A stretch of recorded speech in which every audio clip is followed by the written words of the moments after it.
exactly giving you guys a lot of credit. I've seen a lot of quotes where even they said that they gave you the game. Do you take offense to that? Or? No, I mean, it's like I said, when you make, if there's mistakes in your game, and there's turnovers, like we talked about it last series, everything's magnified in the playoffs.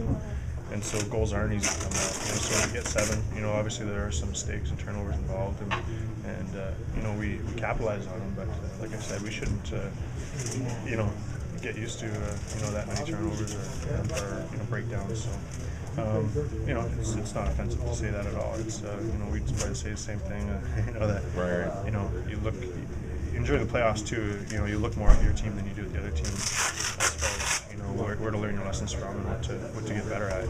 That's just the nature of the playoffs. If you start worrying about the other team so much, then you're not really doing your job. Andrew, I know you just touched on what happened last night, but you've had a good connection with a lot of the Rangers around Massachusetts, and just talk about, did you think of them right away when you heard the news? Well, I texted my friend Lucas texted Lucas right away and said, did you guys get him? Because, they've been watching the Bruins games over there and we've been keeping in touch with them. And I know that they're out, for a few days. He texted me a couple days ago, said that they were going out hunting for bad guys. So I texted him right away and said, was that your boys? He